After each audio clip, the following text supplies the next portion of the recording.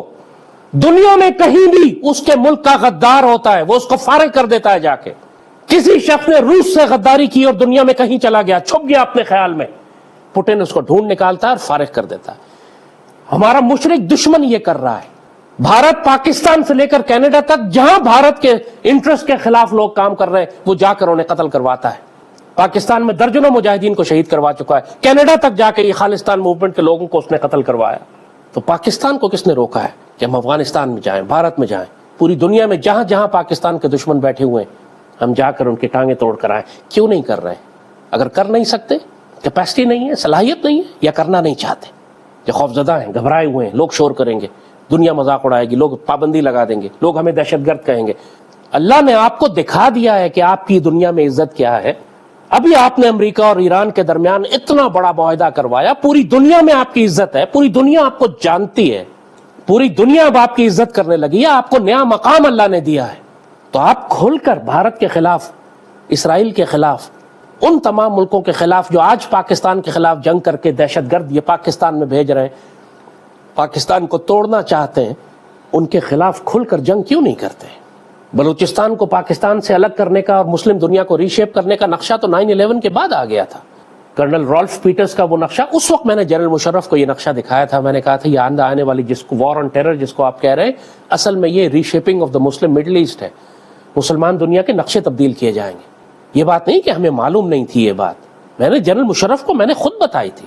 اس زمانے میں جتنی میری سیکیورٹی اسسمنٹس اور رپورٹس اور ڈاکومنٹ جو میں نے آرمی اور ISI کو دیے، اس میں یہ سب بتایا تھا کہ کس طریقے سے بلوچستان میں بغاوت کر کے اور افغانستان کے اندر یہ منظور پشتین ٹائپ موومنٹس کو کھڑا کر کے پشتونستان بنانے کو دوبارہ ریوائیو کیا جا رہا ہے. پہلے سوویت یونین کرتا تھا، اب CIA کرے گی.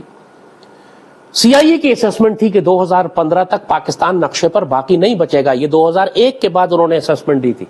اور اللہ کا شکر ہے کہ اس وقت ہم وہاں ڈیوٹی پہ موجود تھے. جنرل شاہد عزیز جو بعد میں شہید ہو گئے افغانستان میں، وہ CGS تھے.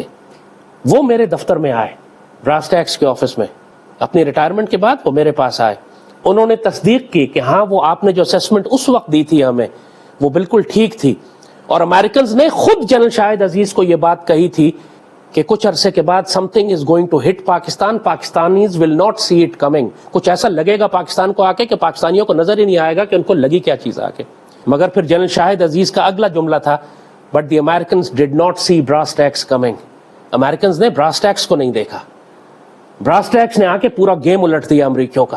یہ پاکستان کے CGS جنرل شاہد عزیز مجھے کہہ رہے ہیں. اللہ کے فضل سے جو سمجھدار لوگ ہیں وہ ہمارے کام کی اہمیت اور اس کی گہرائی کو جانتے تھے. تو جو بات ہم آج کر رہے ہیں، آج سے 20-25 سال پہلے میں نے جنرل مشرف کو بھی یہی باتیں کہی تھی. نہیں سنی انہوں نے. اس وقت ہم نے ان سے کہا تھا کہ پاکستان میں شام جیسی اور عراق جیسی جنگیں کروائی جائیں گی، خانہ جنگی ہوگی، دہشت گرد گروہ تیار کیے جائیں گے، آپ پوری قوم کو تیار کریں. اس وقت ہم نے ان سے کہا تھا کہ آپ فوج کی کمانڈز کو ڈی سینٹرلائز کریں. وہ سنا انہوں نے، southern command, central command, northern command, یہ اس کے بعد انہوں نے بنائی. اس وقت میں نے ان سے کہا تھا دریائے سندھ کے ویسٹ اینڈ کے اوپر، ویسٹرن سائڈ آف انڈس کے اوپر، آپ پہاڑوں کے اندر آپ فوجی بیسز اور اڈے بنائیں اور ایئر بیسز بنائیں جیسے ایران نے بنائے ہوئے ہیں. اس وقت نہیں سمجھ آئی کسی کو، ایئر چیف کو بھی سمجھ نہیں آئی، جنرل مشرف کو بھی سمجھ نہیں آئی. اور آج آپ دیکھیں کس قسم کی جنگیں ہو رہی ہیں ایران اور امریکہ اور اسرائیل کے درمیان. ایران اسی لیے بچا ہوا ہے کہ اس کے تمام ذخیرے پہاڑوں کے اندر گھسے ہوئے ہیں. اللہ نے ہمیں بھی پہاڑ دیے تھے لیکن ہم نے ان کو استعمال نہیں کیا. وہ ہمیشہ اسی طرح دشمن کرے گا، پہلے مکتی بانی بنائے گا، آپ کو اندر پھنسائے گا، جب آپ بری طرح پھنس جائیں گے پھر باہر سے فوجیں لے کے داخل ہوگا. بلوچستان میں آج یہی ہو رہا ہے، سرحد میں یہی ہو رہا ہے، کشمیر میں انہوں نے یہی فتنہ شروع کیا ہے. لیکن جب بھی اندر کی مکتی بانی بنے گی، اچھی طرح سمجھ لو کسی نہ کسی بڑی سیاسی جماعت کی سرپرستی اس کو حاصل ہوگی.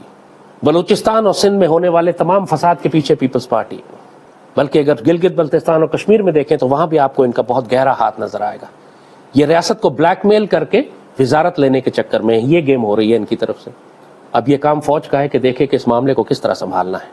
بلاول کو وزارت تو نہیں دی جا سکتی صرف اس لیے کہ یہ ریاست کو بلیک میل کر رہے ہیں. آج جس طرح انہوں نے 71 میں کیا تھا، ریاست کو بلیک میل کر کے توڑ ہی دیا اپنی وزارت کے لیے. فوج کو بہت سختی کرنی پڑے گی ان سہولت کاروں کے اوپر، چاہے وہ بلوچستان میں ہو یا سرحد میں یا کشمیر میں. ان پر شریعت نافذ کریں. اگر یہ جمہوریت، یہ سیاست یہ ہمیں غرق کر رہی ہے تو اس کو ہٹائیں، گورنر رول لگائیں، مارشل لا لگائیں، جو مرضی کرنا پڑتا ہے لگائیں. ان سیاسی جمہوروں کو جو اربوں خربوں روپیہ ہڑپ بھی کر رہے ہیں، بغاوت بھی کر رہے ہیں، ان کو سین سے غائب کر دیں. ان کا کوئی کردار پاکستان کی تاریخ میں نہیں ہونا چاہیے تھا. یہ خون چوسنے والے اسکیونجر ہیں، خون چوسنے والی جونکیں ہیں. ان کا کوئی فائدہ نہیں ہے پاکستان کو. مجھے بتائیں، نیشنل اسمبلی کے ممبران، یہ صوبائی اسمبلی کے ممبران، یہ سردار، یہ وڈیرے، یہ پیپلز پارٹی، اس کا کیا فائدہ ہے پاکستان کو؟ کوئی ایک فائدہ مجھے بتائیں. جو یہ خرم اور پی ٹی آئی سب سے بڑی دہشت گرد اس وقت جماعت جو پاکستان کے خلاف ابلاغی جنگ کر رہی ہے اور دہشت گردوں کو خیبر میں سپورٹ کر رہی ہے، وہ عمران اور پی ٹی آئی ہے. کس طرح لوٹ مار کر رہے ہیں ابھی جو قوانین انہوں نے اپنے لیے پاس کیے ہیں. ان للہ و انا الیہ راجعون. ہر صوبے، ہر پارٹی کے پاس اپنا صوبہ ہے. پیپلز پارٹی کے پاس 2 صوبے، ایک پنجاب ان کے پاس ہے، نون لیگ کے پاس، سرحد ان کے پاس، عمران کے پاس. اپنے اپنے حصے کی لوٹ مار جاری ہے. ہر کوئی سب نیشنلسٹ ہے اپنی جگہ. کوئی گریٹر پنجاب بنا رہا ہے، کوئی گریٹر سندھ بنا رہا ہے، کوئی بلوچستان توڑنا چاہ رہا ہے. کس کو پاکستان سے اور اللہ اس کے رسول سے عقیدت، محبت اور تعلق ہے؟ کون امت سے اپنے آپ کو جوڑتا ہے، یہ سمجھتا ہے کہ یہ پاکستان سیدی رسول اللہ کی امت کی امانت ہے؟ یہ کام اب پاک فوج کو کرنا پڑے گا. آپ جو کچھ اس وقت آپ کر رہے ہیں یہ کام نہیں کر رہا. It's not working. آپ کو بہت برا لگے گا میری یہ بات. پریس کانفرنس میں آپ سب کچھ کہتے ہیں، جی سب ٹھیک ہے، آنکھیں توڑ دیں گے، نکال دیں گے، مزہ نہ آئے تو پیسے واپس. استغفر اللہ العظیم. ہمیں بہت زیادہ تکلیف ہو رہی ہے. ہمارے بہت زیادہ بیٹے صرف اس لیے شہید ہو رہے ہیں کہ کرپشن کی وجہ سے ان کو وسائل نہیں دیے جا سکتے، ان کو ہتھیار اور ٹولز اور بلٹ پروف گاڑیاں نہیں دی جا سکتی. اور پالیسی اور اسٹریٹجی کی غلطی یہ ہے کہ ہم نے بہت نرم ہاتھ رکھا ہوا ہے سہولت کاروں کے اوپر. وہ ایم این ایز اور ایم پی ایز اور سردار جو پکڑے جاتے ہیں بی ایل اے کی حمایت کرتے ہوئے، زیادہ سے زیادہ ان کو صرف سیٹ سے، اسمبلی سے ڈی نوٹیفائی کر دیتے ہیں کہ جی آپ ممبر نہیں رہے. اس کو تو پھانسی چڑھانا چاہیے تھے چوک کے اوپر. ڈی نوٹیفائی کرنے کا کیا مطلب ہے؟ یہ منظور خنزیر اور مہرنگ اور یہ شوکت بدذات کشمیر والے، ان لوگوں کو چوکوں پہ پھانسی چڑھائیں، فتنے کو ختم کریں. فتنے کو پالیں گے تو یہ سانپ کے بچوں کی طرح پھیلتے چلے جائیں گے. اور کہہ کر کریں کہ ہم شریعت نافذ کر رہے ہیں، قصاص میں تمہیں لٹکائیں گے. تم نے پاکستانی فوجی شہید کیے، پاکستانی عوام شہید کیے، پاکستان پر حملہ کیا، زمین میں فساد پھیلایا. اللہ نے اس کی سزا یہ بتائی ہے کہ ہاتھ اور پاؤں مخالف سمتوں سے کاٹ کر تم کو سولی چڑھا دیا جائے. یہ آیت تو فیلڈ مارشل خود پڑھ کر سنا چکے ہیں پاکستانی قوم کو. تو اب فوج اچھی طرح جانتی ہے کہ اللہ کا حکم کیا ہے، اس کو نافذ کریں. ان کی لاشوں کو چوکوں پہ لٹکائیں. یہ ساری کوسٹل ہائی وے کے ہر کلومیٹر کے اوپر ایک بی ایل اے کے دہشت گرد کی لاش لٹکنی چاہیے. یہ جس شہر میں داخل ہو کے بدماشی کرتے ہیں وہیں مار کے اس شہر کے چوک پر ان کو لٹکائیں. آپ کو شریعت کا ڈیٹرنس کریٹ کرنا پڑے گا. ابھی جو عوام لوگ ہیں، عام لوگ ہیں، وہ خوفزدہ ہیں. کیا فوج کا ساتھ دیں یا بی ایل اے کا ساتھ دیں؟ وہ بی ایل اے کا ساتھ نہیں دیتے تو بی ایل اے انہیں قتل کرتی ہے، فوج کا ساتھ نہیں دیتے تو فوج انہیں غدار کہتی ہے. وہ عوام ہمیشہ اسی طرح گھبرائی بھی رہے گی دونوں طرف. عوام اس کے ساتھ ہوگی جو ڈومینیٹ کرے گا، جو ریجن میں جس کی پاور ہوگی. آپ کو ایریا ڈومینیٹ کرنا ہے اور آپ نے کولیٹرل ڈیمیج سے اپنے آپ کو بچانا ہے. عوام، عورتیں، بچے قتل کریں گے تو یہ دشمن کا پروپیگنڈا فیڈ کرے گا. تو اس کے لیے آپ کو انٹیلیجنس بیسڈ آپریشنز چاہیے، ہائی ٹیکنالوجی یوز کرنے، ان کی سیٹلائٹ سگنلز آئیڈینٹیفائی کرنے. یہ سب سٹار لنک اور سیٹ سگنلز یوز کر رہے ہیں. دنیا میں ٹیکنالوجی موجود ہے جو یہ بتائے آپ کو کہ بلوچستان کے ڈیزرٹ میں کس جگہ سے سیٹلائٹ فون کام کر رہا ہے. اس جگہ کو ٹارگٹ کریں، ان کی کمیونیکیشن بریک کریں. سب ٹیکنالوجی اویلیبل ہے. لیکن آپ تو بلٹ پروف گاڑیاں بھی نہیں دے رہے اپنے بچوں کو، تو یہ ہائی ٹیک کیسے استعمال کریں گے؟ ہر دفعہ ایک ہی بہانہ ہے، وسائل نہیں ہے. وسائل تو ہیں، ضائع ہو رہے ہیں.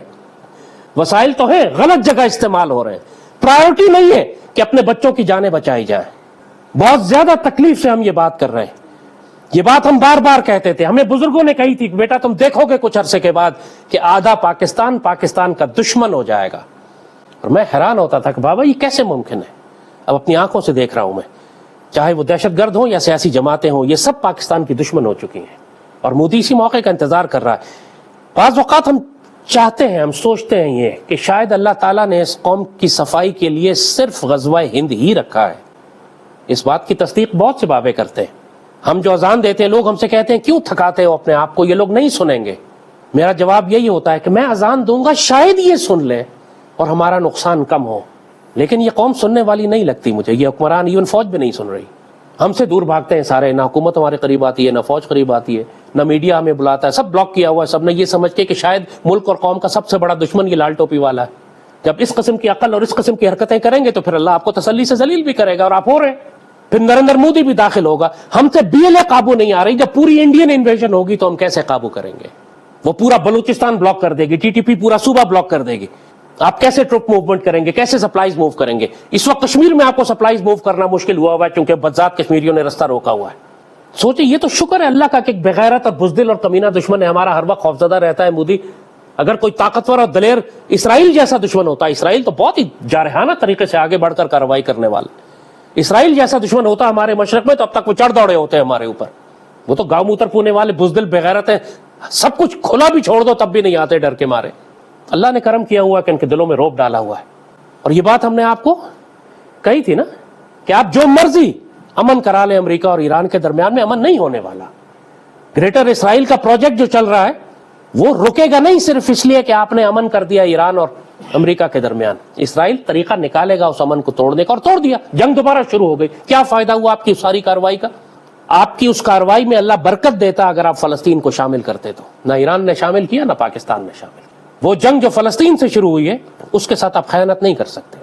پاکستان کے حکمرانوں کو, خاص طور پر پاکستان آرمی کو میں خاص طور پر نصیحت کر رہا ہوں. ایک بہت بڑا طبقہ پاکستان میں کام کر رہا ہے جو حماس کے مجاہدین کے خلاف پاکستان میں بیانیہ بنا رہا ہے. یہ بیانیہ بنایا جا رہا ہے کہ وہ نان سٹیٹ ایکٹرز ہیں, وہ تو ملیٹنٹ گروپ ہیں, ان کی وجہ سے مصیبت آئی غزہ پہ, انہوں نے حملہ کیا تھا اسرائیل پر, لہذا غزہ مجاہدین کو ڈسارم کرنے کی ضرورت ہے. ٹرمپ کے پلان کو نافذ کرتے ہیں, انٹرنیشنل پیس کیپنگ فورسز جائیں گی, ایک کیئر ٹیکر گورنمنٹ ہونی چاہیے. دیکھیں حماس تو خود بھی پیچھے ہٹ گئی, کہہ رہی ہے کہ کیئر ٹیکر گورنمنٹ کے لیے ہم نے رستہ کھول دیا, اب ان کو ڈسارم بھی ہو جانا چاہیے. یہ نیریٹو پاکستان کے اندر پھیلایا جا رہا ہے, حکومت میں بھی, فوج میں بھی, اور ISI میں بھی. یہ خطرناک ترین نیریٹو ہے, ہم سختی سے وارننگ دیں گے اس کو نہ پھیلائیں. حماس نان سٹیٹ ایکٹر نہیں ہے, وہ غزہ کی حکمران حکومت کی مسلح دستے ہیں جو مسجد اقصی کے محافظ ہیں, اور ہم آگے بڑھ کر کہیں گے یہ پاکستان کے محافظ ہیں, کیونکہ پاکستان کے دفاع کی جو جنگ لڑی جا رہی ہے اس کی پہلی فصیل غزہ میں ہے. اگر غزہ گرتا ہے تو پھر اسرائیل کی پشت محفوظ ہو جائے گی, پھر وہ آگے بڑھ کر پاکستان کی جانب آئے گا. ان فلسطینی مسلمان جب تک فلسطین کے اندر موجود ہیں اسرائیل کی پشت غیر محفوظ ہے. پاکستان کو پوری طاقت سے ان فلسطینی مسلمانوں کی مدد کرنی ہے. جس طرح جب آپ کشمیر میں مجاہدین کی مدد کرتے ہیں اور بھارت ان کو کہتا ہے کہ نان سٹیٹ ایکٹرز ہیں, ملیٹنٹ ہیں اور ٹیررسٹ ہیں, تو آپ کو کتنا برا لگتا ہے؟ کیونکہ ہم کہتے ہیں کہ جو کشمیر کے مجاہدین ہیں وہ آزادی کی تحریک لڑ رہے ہیں, وہ جائز مجاہدین ہیں. تو حماس اور قسام بریگیڈ کو آپ نان سٹیٹ ایکٹرز کہیں اور ان کو ڈسارم کرنے کی بات کریں تو آپ سیدی رسول اللہ کی امت سے سب سے بڑی خیانت کریں گے. جس طرح آپ نے ابراہیم اکارڈ میں سائن دستخط کرنے سے انکار کر دیا, اس طرح اس بات کو بھی تسلیم کرنے سے انکار کر دیں کہ قسام ایک نان سٹیٹ ایکٹر ہے اور اس کو ڈسارم ہونا چاہیے. وہ کبھی ڈسارم نہیں ہوں گے, وہ سب شہید ہو جائیں گے, لیکن کوئی بھی اسلحہ نہیں ڈالے گا اپنا, کوئی بھی ہتھیار نہیں حوالے کرے گا. ان کو پوری دنیا ریکگنائز کرتی ہے, جو جانتی ہے فلسطین کے مسئلے کو. قطر میں ان کا دفتر ہے, ترکی میں ان کا دفتر ہے. ابھی ایران کے بادشاہ کے جنازے کے اوپر پورا حماس کا ایک ڈیلیگیشن گیا تھا وہاں پر, آپ بھی موجود تھے وہاں پر. دنیا ان کو ریکگنائز کرتی ہے. فلسطینی اتھارٹی کو نہیں بلایا گیا تھا وہاں مجاہدین کو بلایا گیا تھا. یہ ایسے ہی ہے کہ پاکستان کہے کہ ہم محبوبہ مفتی کو نمائندہ تسلیم کرتے ہیں کشمیریوں کا, لیکن سید صلاح الدین کو یا سید علی گیلانی کو تسلیم نہیں کرتے. یہ تو بالکل ظلم اور بیوقوفی کی بات ہوگی. فلسطینی عوام کی نمائندہ حماس اور مجاہدین ہیں, یاسر عرفات, محمود عباس اور فلسطینین اتھارٹی نہیں. پاکستان کو اب اپنی پرائرٹیز یا ٹھیک کرنی. اسلام آباد میں سفارت خانہ کس لیے کھولا ہوا ہے فلسطینین اتھارٹی کا؟ یہ جانتے ہوئے کہ یہ اسرائیل کا سفارت خانہ. یہاں مجاہدین کا سفارت خانہ کھولیں, ان کے ساتھ تعاون کریں, ان کو اسلحہ اور سپلائیز دیں, اور کھل کر کہیں کہ جب اسرائیل بھارت کی مدد کر رہا ہے پاکستان کے خلاف تو ہم مجاہدین کی مدد کریں گے اسرائیل کے خلاف. جنگ ہے تو پھر جنگ ہے, اور جب تک یہ نہیں کہیں گے آپ ذلیل ہوتے رہیں گے. آپ کو ہم نے عزت کا راستہ بھی بتا دیا ہے, آپ کو ذلت کا راستہ بھی معلوم ہے. اب یہ فیصلہ آپ خود کریں, ورنہ جہاں تک اللہ کا تعلق ہے اس کا فیصلہ واضح ہے کہ پاکستان کو صرف اس لیے بنایا گیا تھا کہ اس نے غزوہ ہند کر کے ہندو مشرکوں کو ختم کرنا ہے, اور فلسطین اور مسلمانوں کی آزادی کے لیے پلٹ کر شام جانا ہے اور وہاں دجال اور اس کی فوجوں کو ختم کرنا ہے. یہ ہمارا مقصد حیات ہے. اس کے علاوہ کسی اور مقصد کے لیے پاکستان نہیں بنایا گیا تھا. اس لیے بنایا گیا تھا کہ امت مسلمہ کی قیادت ہمیں دی جائے گی, لیا جائے گا تجھ سے کام دنیا کی امامت کا. اس لیے بنایا گیا تھا کہ ہم مسلمان دنیا کو متحد کریں گے, نیل کے ساحل سے لے کر تاب خاک کاشغر. یہ ہمارا کردار تھا. وہ مرد کا بچہ ہمیں نہیں مل رہا اس وقت کہ جو اس ڈیوٹی کو چوم کے آنکھوں سے لگائے اور سیدی رسول اللہ کو رپورٹ کرے, یا رسول اللہ میں ڈیوٹی کے لیے حاضر ہوں, یا رسول اللہ فخری پاشا کی طرح میں آپ کو کبھی اکیلا چھوڑ کر نہیں جاؤں گا. ہمیں اللہ سے امید ہے, ہم دعا کرتے ہیں کہ جو موجودہ قیادت ہے وہی اس ڈیوٹی کو کر لے. اسی لیے ہم ان کے لیے دعا بھی کرتے ہیں, ان کو نصیحت بھی کرتے ہیں, ان کی مدد بھی کرتے ہیں. تو پاکستانی قوم سمجھ لو بہت اچھی طرح, تمہارا مقصد حیات, تمہارا مشن, تمہاری ڈیوٹی, کام کرنے کا طریقہ کار, اسٹریٹجی, ٹیکٹکس, سب کچھ ہم نے تمہیں بتا دیا ہے. ہر نصیحت تمہارے سامنے آ چکی ہے. تم اگر اس کو سنو گے تو تمہارے لیے دنیا اور آخرت کی خیر ہے, ورنہ اللہ کی طرف سے بڑی سخت مار آئے گی. اللہ تمہارا محتاج نہیں ہے, تم اللہ کے محتاج ہو. اللہ تم سے پہلے بڑی بڑی سلطنتیں ختم کر چکا ہے, چاہے مسلمانوں کی ہو, یا سوویت یونین ہو, یا بغداد ہو, یا اندلوسیہ ہو, یا خلافت عثمانیہ ہو. تم کیا چیز ہو؟ یہ پاکستان قیمتی ہے, اس لیے اللہ اس کی حفاظت کرتا ہے. لیکن پاکستانی عوام نے جو حرکتیں کی ہوئی ہیں, حکمران اور اشرافیہ نے جو حرکتیں کی ہوئی ہیں, استغفر اللہ, مجھے خوف آتا ہے کہ کہیں طویل عرصے تک یہ اللہ کے عذاب میں نہ آ جائیں. جیسے شام کے لوگ ہیں, عراق کے لوگ ہیں, افغانستان کے لوگ ہیں, لیبیا کے لوگ ہیں. مسلمان دنیا کو تباہ کرنے کی سازشیں, اور پاکستان بلوارک آف اسلام ہے جو قائد نے فرمایا تھا, آخری چٹان ہے اسلام کی. اس کے ساتھ خیانت نہ کرو یار. تمہیں ہم بار بار نصیحت کر رہے ہیں, ورنہ اللہ تم کو دنیا اور آخرت میں بہت ذلیل کرے گا. صرف اس پاکستان کی عزت کرو, اس کا دھیان کرو, اس کے ساتھ خیانت مت کرو, اس کی حفاظت کرو, اس کو عزت دو. اللہ اور اس کے رسول تم کو 2 جہانوں میں عزت دیں گے. یہ بات تمہیں کیوں نہیں سمجھ آتی؟ اللہم صلی وسلم مبارک علی سیدنا محمد وعلی آلہ وصحبہ وسلم.